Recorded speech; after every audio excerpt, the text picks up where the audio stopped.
Bayaan mo muna magsalita sa Pero kakang nag-warning mag-stop. naman siya. Aba, hindi naman kaya mag-warning eh. Interview ho nitong si Congressman Egay Irize sa Billionaire News Channel nung ikalimang sona nitong si Marcos Jr. ang ating pag-uusapan dito sa video na to. Hindi pa ho natin napasadahan to.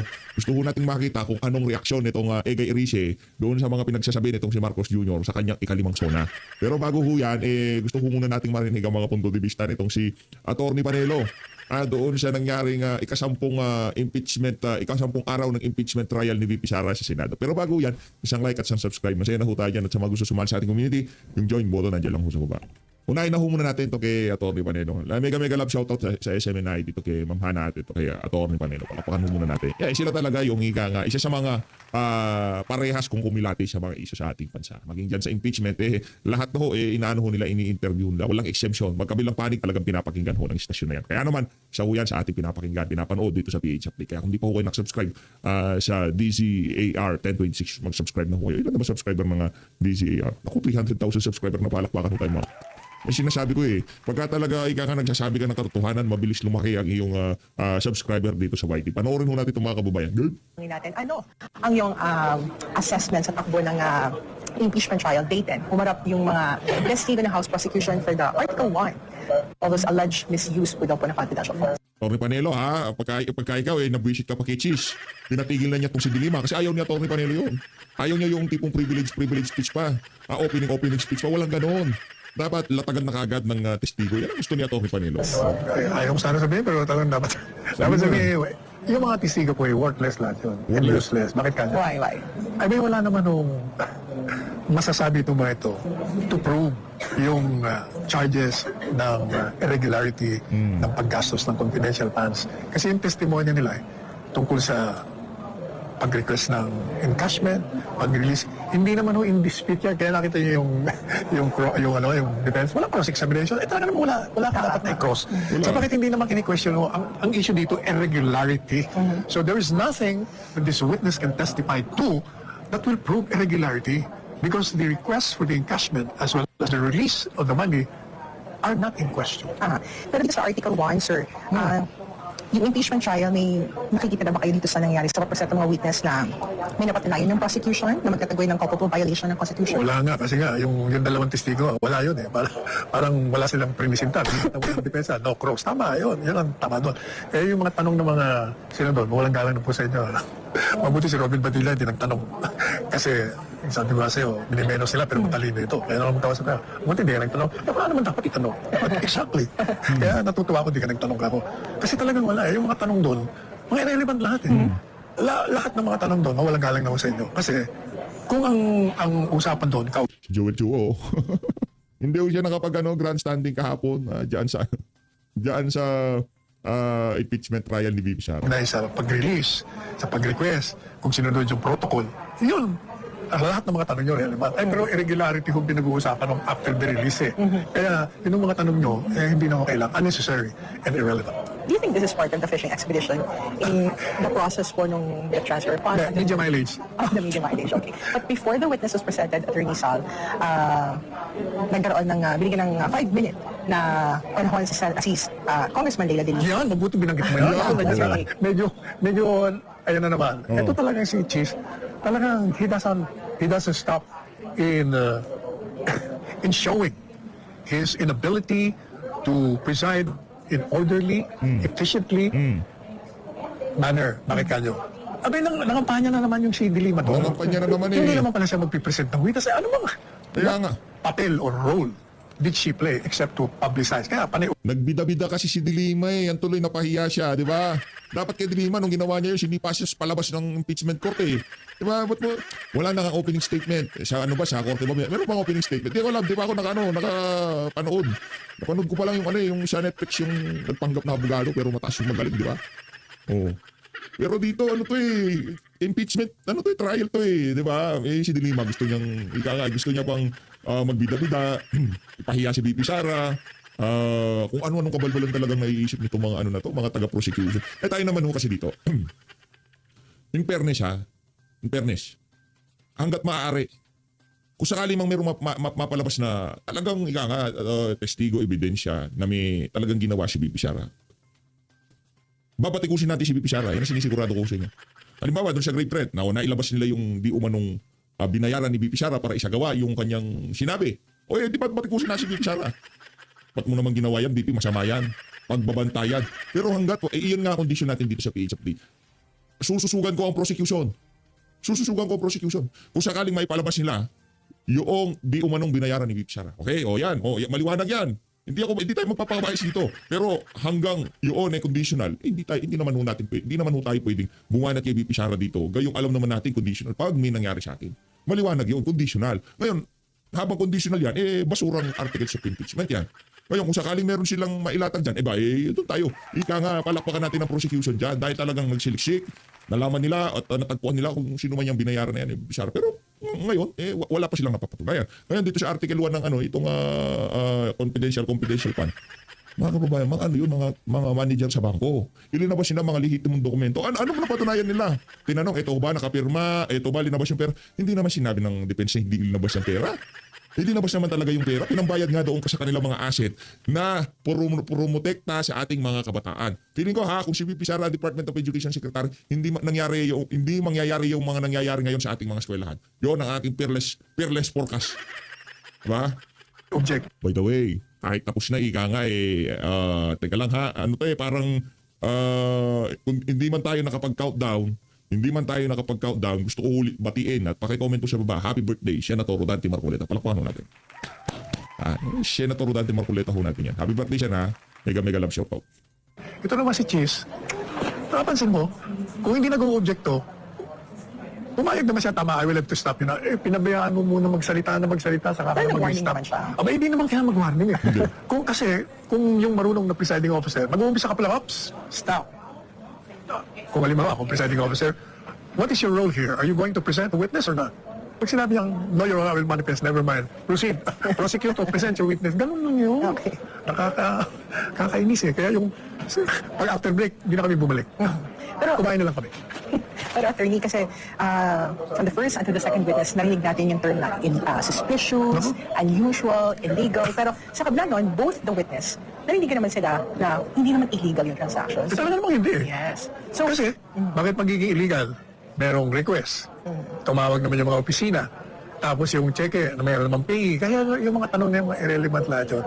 Sinasabi lang naman doon, under the law, pag covered at suspicious, nire-report. Talagang 500,000 nga, nire-report mo na pag more than 500,000. Yun namang suspicious. Kung naduda talaga yung bangko na baka hindi ito totoo kahit na 1 million lang yun. Sir, meron dito kaduda-duda. Hindi, ordinary po yan, hindi na mahalaga yung mga suspicious, usual, unusual. Ang unusual, yung tanong kayo ng tanong doon, na hindi naman kailangan. pero dito sa second witness, kasi meron siyang experience with other government agency, hindi lang sa Department of Education. And when she was asked, this is the first time ng ganito kalaking amount, sabi niya, and may mga government agency din ba na nag-withdraw din ng malaking amount na experience mo, wherein sinabi niya na na-experience din naman niya, kasi sa ibang branch yun na, ibang government agency din na nakapag-encash yun ng malaking pera. Although hindi niya na sinabi for privacy nga. Which is transaction sa bangko ng mga government agency, hindi unusual na magpa-encash ng malaking amount. Talaga namang hindi unusual yun. Kaya ngayon, hindi ko maintindihan ng talong. Tapos tatanungin, hindi ka ba nagduda? Paano magdududa kung mismo yung processing ng check, they followed, compliant lahat. Ang trabaho mo, Mag-release. i-cash mo. Kasi kompleto naman Yes. So, it's not for them to ask. And then when you raise na si Senator Panfilo Lacson, this issue ng confidential fund, ito napansin daw niya, both sa defense and sa prosecution, wala daw silang competent na nilista na witness. Since dapat, yun daw ang dapat i-present nila na sinabi naman ni Representative Chua na may reservation siya, pero parang sinabi niya na from the COA, sabi ni Senator Lacson, hindi naman competent ang COA for the confidential funds. What's your take on that, Doc? Nag-abogado na naman siya. ang magdi-decide ng competent next testigo will be the court based on the rule ano yung competent evidence. Now, pagdating naman dun sa confidential funds, ano ba gusto niyong maprobahan? Ang tingnan niyo yung batas. Para saan ba yung confidential funds? Confidential funds, talagang para sa mga kalaban nito ng Estado. Kaya nga tinawag na confidential Kasi hindi mo po pwedeng ipakita kung sino ang binibigyan mo ng pera. Kasi pag pinakita mo yan, patay, wala ka nang makukuha ng informant. Papatayin sila pati pamilya nila. Yun ang talaga ang nature ng confidential funds. And sa tingin niyo yung pag-present sa mga witnesses ngayon, foundation witness sila, para maipasok yung mga bank Hindi. records, yung inaasang mas mabibigat na ebidensya? Hindi, para lang ipakita na meron silang mga testigo. Di ba, from the very start, Yun ang sinasabi natin, sinasabi na ng defense. Wala nga ngayong kaso eh. Kaya kami, pilit nyo kaming sagutin yung mga demanda nyo. Ay sinagot na nga namin na wala kayong kaso, wala kayong mga aligasyon, magpapakita na meron kayong basis sa batas. Wala kayong mga ebidensya. Kaya ang ginagawa nyo, pinapakuha nyo lahat ng mga dokumento para kumuha kayo ng ebidensya. Yun nga ang punto ng defense. Kaya sa totoo lang, uulitin ko po, itong impeachment, kasama ito sa plano na sirahan si Inday Sara, tanggalin sa pwesto para hindi siya makatakbo. Sapagkat talaga naman pag siya nanalong presidente, maniwala kayo, may problema talaga ang mga nakaupo ngayon. Kasi maraming mali. Balikan ko yung dalawang witness na present ng prosecution. Do you think yung mga sinabi na ngayon sa impeachment court makakatulong dun sa direksyon ng prosecution para i-push dun sa Hindi. sa Article 1? Kasi nga hindi naman yung issue yun eh. Okay. Ang issue lang, did you spend regularly funds as intended by the very use of that? Yun lang naman ang tatanungin eh. Di ba, sinagot na po natin yan. Unang-una, hindi mo dapat dinimanda ng irregularidad yung paggastos na confidential funds. Bakit? Kasi yung COA decision na sinasabi niya may irregularity, hindi pa ho pinal yun, hindi pa ho natin malaman kung talagang irregular nga yung pamamaraan ng paggastos. Kasi meron pang appeal, meron pang questionable pa. Hanggat hindi ko final yung executory, hindi pa pwede dapat idemanda. Kaya lang, gusto nga nilang siraan si BP Sara, ginawa nila. And sir, labanan din ng optics to between the defense, House prosecution. Propaganda. Labanan- Pero more on the propaganda ng prosecution. Ito, okay. Ang depensa, nag-aantay lang sila. Kaya sinasabi nila, Sara, paano ba't nagpapunta yun? Hanggang ngayon na, wala kami nakikita ng ebidensya nyo. At so far, mag-iisang buwan na tayo, wala talaga akong ebidensya. Whether dun sa Article 4 or dito sa Article 1. And ito yung huling trial for this week. Magbabalik tayo next week. What are your expectations sa sinabi nila from the Commission on Audit at from the HOR yung ipapresent nila ng witness po? Ano bang inaasahan nyo? Parang sona, wala kang aasahan. Maraming salamat. Ayun na nga mga kababayan, punta na ho tayo sa dito kay Congressman Egay Rizal. Palakpakan muna natin itong si Ma'am Hana, ito si Atty. Panelo. Napakaganda ng pagsalansan itong si Atty. Panelo. Pinakagusto ko doon yung kay Dilima. Si Dilima kasi bida-bida eh. Di ba? Masyadong bida-bida. O dito tayo kung Egay. And what? Yan, ang may future senator, independent. Dadating Kung Egay. Dadating pa yung kulang ang kaalaman sa Senado. Sino tinutukoy mo dito? Sino tinutukoy mo doon? Madadagdag ka. Ikaw talaga. Nag-attend ka ba ng SONA kahapon? Yes, of course. So, ba't hindi mo naisip na mag-boycott? Aba hindi, yan yung duty ko yan to attend the SONA. Kaya nga take notes ako. Hindi ko pa na itatype nasa pa lang. Kagad scribble ko. kahapon yan? Kahapon yan. Wow. May mga members ba ng House na hindi nag-attend? Parang meron din. Meron din. Marami din. May mga nag-attend. Pero ang isang sabi niyo nga kanina yung political symbolism nung nangyari, it's the first time in the Philippine history na yung Senate walang quorum. Na nag-attend? Only 11 attended the SONA. 13 were absent. Hindi. 13 kasama yung tatlong, wala. Nakulong. Saka yung tatlong majority from the majority, tatlong nakulong at nagtatago at isa lang sa minority So, anong symbolism nito? Ang pangako ng Pangulo saka ni Vice President Sara nung magkasama sila, unity. Ngayon, meron tayong SONA, State of the Nation Address. Wala yung Vice President, wala yung nasa Europe. Nasa Europe. 13 senador. So, anong projection ito? O ito naman si Sir, masyadong nagpapahalata yung isang kasama nitong si bakit ba nasa Europe si VP Sara? Tanungin kita Sir, na nakakaki na Kasi nga, kinidnap yung tatay niya, dinala doon. Nasa Europe nasa mga ulo. Ito sa mamamayan, hindi nagkakaisa yung gobyerno. Hindi yan. Obvious naman yun. Halata naman yun. Pangako nila yun, unity. Ay, pangako. Alam mo naman. Sinto, nasa Europe, Hindi ba alam nasa Europe siya? Alam mo naman yung mga... Yan o. Tandaan nyo mo ka, pag nasa lubong nyo, kumustahin nyo kung okay lang siya. Wala daw si VP Sara, nasa Europe. Kahit nasa Pilipinas yun, hindi pupunta sa SONA. Ang bira ka naman kuya, parang di mo naman alam ang ginawa kay VP Sara. Ay kay dating Pangulong Rodrigo Duterte. Si VP Sara, i-impeach ngayon. Expect mo pupunta siya sa SONA. Si Raulo ka ba? Pangako, di ba? Kaya sa umpisa pa lang, may pangako na hindi natupad ng Pangulo. Correct. Ayun. So, wala nga Vice President, nasa Europe na. Pinilit pa talaga Europe. Namalitahan ka ba kuya? Hindi, yung malita binigay sa kanya, yung pang-travel. Tatanong mo tayo. Presidente, pupunta kayo ng Davao. And the 13 senators. Yan o. Namalitahan ka ba? Tatanong ako ha. Hindi ko sinasabi namalitahan ka ba? Kung host ka na at partisan ka, huwag kang magpahalata kagaya ng isang kasama mo, dilawan yan. Huwag ka na masyado magpakabibo. Di ba? Kung ikaw host na, at hindi ka nila kilala bilang partisan, sundutin mo, pasagutin mo na lang yung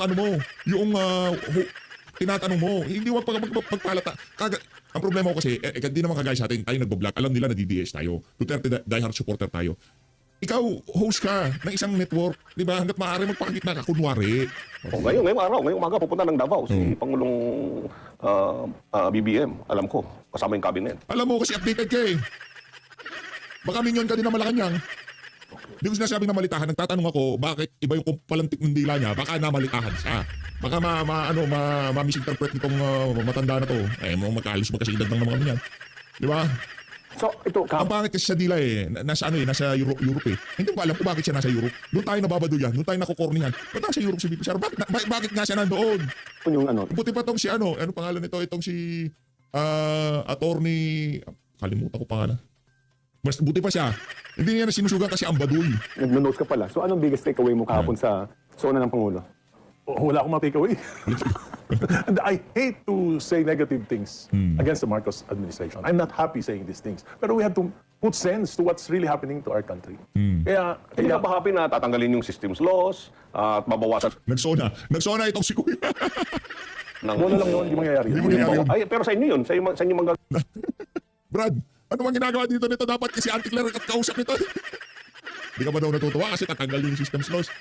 Huwag mong i-feed yung gusto mong marinig sa ini-interview mo. Magmumukha kang si Raulo. Di ba? Ba't mo i-feed yung gusto mong marinig? Hindi ganyan na nag-interview. Ini-squeeze mo, hayaan mo lumabas sa bibig niya. Kayo naman eh. Asan ba si Atty. Trix?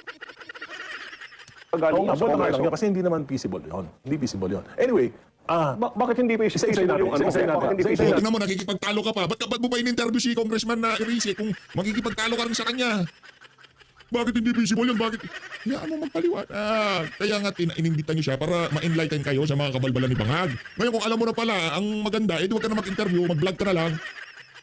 Sinto. Ayun, para magbawas ng tax sa mga wage earners. Gawa ka na lang ng vlog mo, sir.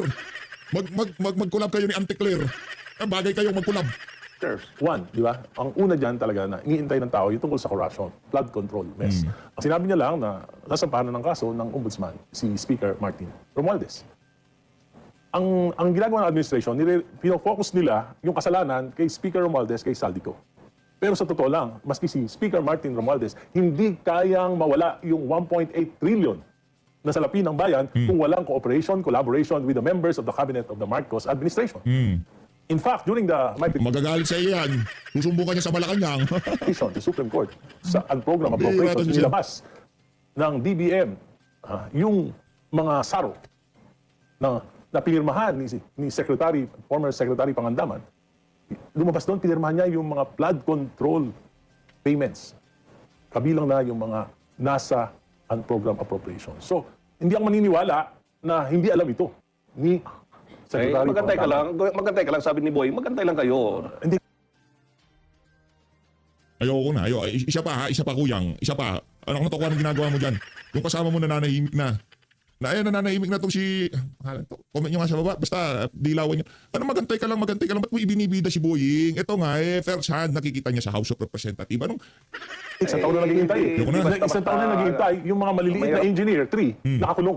Sabi niya, Pero yung pinaka mga utak nitong nakawan na ito, Sabi niya, ito sinasabi na nga, realidad na nangyayari sa ating bansa. Di ba? Ano sabi niya? Maghintay ka lang, malapit na. Anak ng toka, balik preliminary investigation. Paano pangalan nito, wala tuloy sa Saldico. Ang ingay kasi nitong si Sir eh. Hindi lang si Saldico. Sino? Yung si Bernardo. Bernardo, including the engineer. Si Alcantara. Alcantara. Nasa bahay nila nagpapasarap. Samantalang yung mga tao nila na inutusan lang nila. Sila Bryce. Inutusan nila yung mga engineers na mabababa nakakulong. nag-stay to a witness Pero paano mag-state witness? Sila yung mga kapural. Sila yung mga masterminds. Sinto ata itong si Sir. Ba't mo pinagtatanggol eh? Nag-state witness eh. Ba't mo? Brad naman, host ka dyan. Nasisira Billionaire News Channel sa'yo. Hindi ganyan mag-host. Hayaan mo dumakdak ang kinakausap mo. Hayaan mo siya magsalita. Huwag mong kontrahin. Pero kung meron kang puntos na talagang kontrahin mo. Pero kung facts naman sinasabi niya, hayaan mo.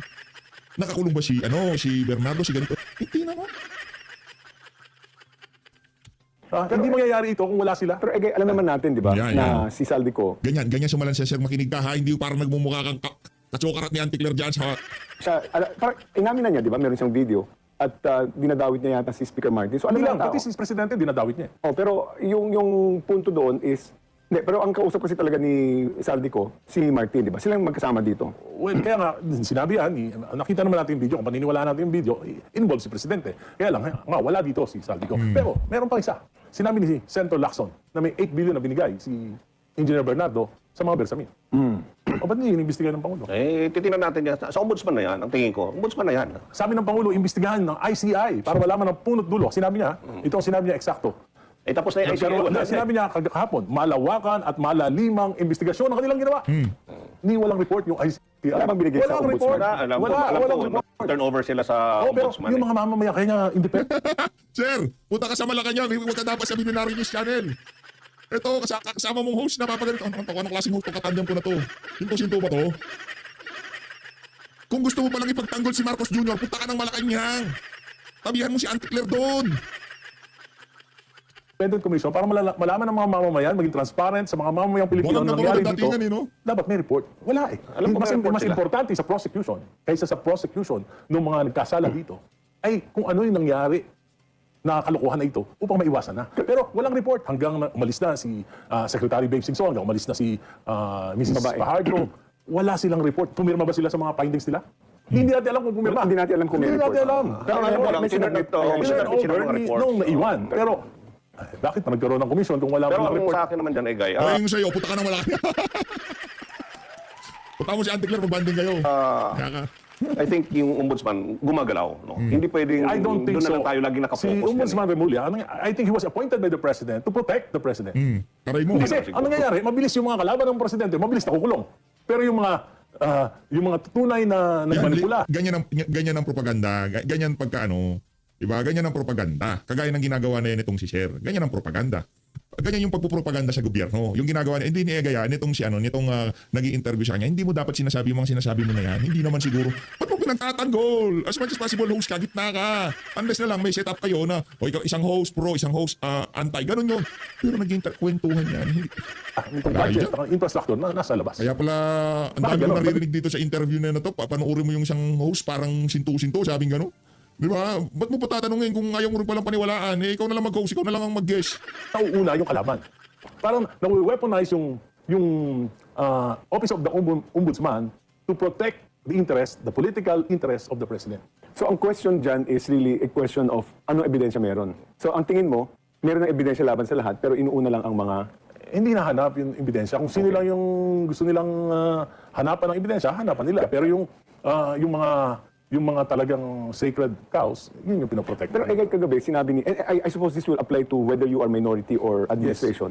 Dinipensahan ni former Senator Coco Pimentel sa on point ni Pinky na Martin Romualdez enjoys the Dami pa nga siguro. presumption of innocence. That applies to everyone naman, di ba? Kaya nga, hindi naman nasasampahan ng kaso. Paano nga natin malalaman? Nauna sila Jinggoy, nauna sila Marcoleta, nauna sila Mike Defensor. Basta yung mga kalaban ang nauuna, si Bong Revilla. Kung titingnan mo yung kay Senator Marcoleta, mismo siya ang nagsabi kasi yung ebidensya. Iba yun, Yung kay iba Jinggoy, yun. Huwag ka nang sumuntot pagka ganon. Magtutunog patisan ka lang. Brad, ganyan pa lang ba nag-gusto? Ano ba trabaho dating to? Congressman ba to? Meron ba background sa ano to? Sa PR? Wala siguro background sa... Wala naman tayo background sa PR. Pero natututo tayo sa mga may background sa PR. Diba, hindi tayo wala akong proper training. Aminado ko dyan pagdating sa PR.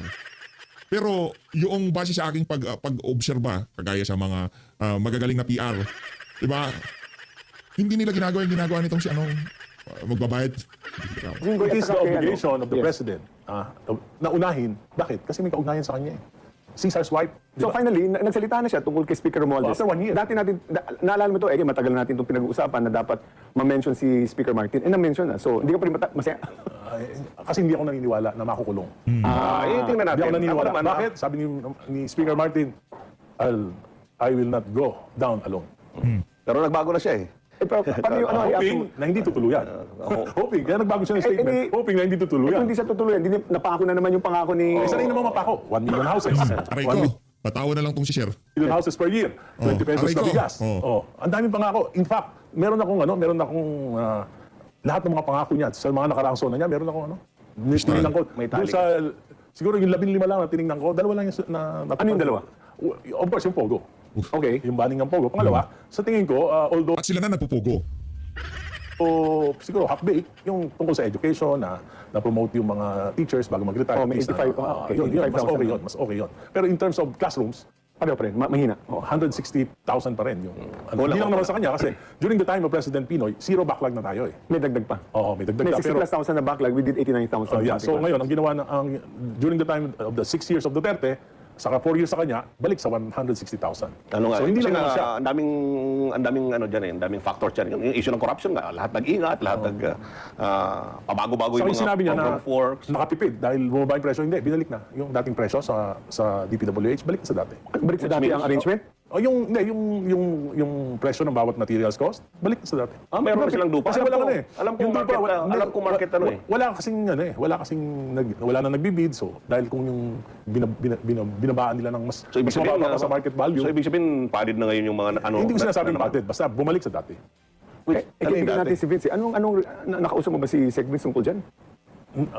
Well, hindi ko alam kung anong ginagawa ni Secretary Vince. Hindi ko siya nakakausap. Except nung kinausap nila ako na sabi nila na ang tingin daw ng Palacios, kaya ako critic ay supporter ako ni Sara Duterte. Sabi ko naman, paano ako magiging Duterte? Kayo yung mga Duterte, nag-away lang kayo. Ako, matagal na rin akong critic ng mga Duterte. Saka hindi kayo magkakasama because independent meron kami, senator talaga to si may ano. policy difference kami. Bakit? Ano pang sinabi sa'yo? Violent war on drugs? Ano pang Saka sinabi yung sa'yo ni Sec political Vince? dynasty. Ha? Ano pang sinabi sa'yo ni Sec Sabi niya, kasi daw yung mga salita ko nakakalakas sa mga Duterte. Sabi ko, mali yan. Yung mga mali nyo, yun yung nakakalakas kay Presidente Aray ko. Duterte. In your face, Sabi niya, ba't Vince. di mo kami Ito tulungan? sa projects, meron ba siya sinabi? Ano? Sa projects mo sa Caloocan, sa distrito mo? Hindi, ang parang gusto nila, yung nakikita ko mali, sabihin ko tama. Para magka-proyekto ko. Yan si sir, yung nakikita niya sa ombudsman na mali, sinasabi niya ito ba? Hindi. Pero again, may flood control project ka ba sa Caloocan? Aray wala pa ako mo, proyekto mag-isa. sir. Talaga? For 1 Alam million. mo, sir, ha? Hindi, pero Zero. since 2020, pagpasok nila, naging congressman mo ngayon, wala pa? Wala, zero. Walang project at all? Wala, yung- Dati nasa majority, minority, senior deputy minority. Wala pa naman kasi first time pa lang. Hindi na-release yung aking mga... Actually, yung isang proyekto, pinaliwanag ko kay Secretary Vince, dyan sa C3, bumabaha dyan sa may release ng tren eh. Okay. Yung dumadaan dyan yung mga trucks, trailers, logistics from different parts of the country to the pier support. O, sa may C3. Oh. Sabi ko, kasi bumababa pagdating sa riles. So sa solution, dapat itaas yung riles para maitaas din yung kalsada. So napondohan yun sa pamamagitan ng 2026 national budget. Hindi nila ni-release yung sarong. Hindi So pa ngayong tagulan, edi Baha na. hundreds of millions in trade ang mawawala sa Pilipinas. Dapat Because of politics. Wait, dahil sa ikaw ang nandoon, Oh, kaya yes, hindi nila yes, yes. nilalagay Because ang of sarong? politics. Because of Dahil politics. perceived na critic ka? Yes. Sabi nga ni Secretary Vince, sisiruhin niya daw ako. Sabi niya? Sinabi niya. Sabi ko, ano ka ba? Sekretary o politiko? Ano sabi niya? hindi. Yun ang sasabihin ko sa budget hearing. I-erase mo kasi ilalabas na sa ano. Scoop yan dito. Hindi ko Oo, alam yan. oo. So ano ang tingin mo sa kaso na ang tinitinan ng ombudsman kasi graft charges lang at hindi plunder? Sang-ayon ka ba dun sa Basta ang sabi ni Presidente, pakukulong niya. Maya naman ngayon, pakukulong niya. At hindi naman mangyayari itong budget and infrastructure anomalies na to without the Speaker, without the Senate President, and without the cooperation of members of the Cabinet.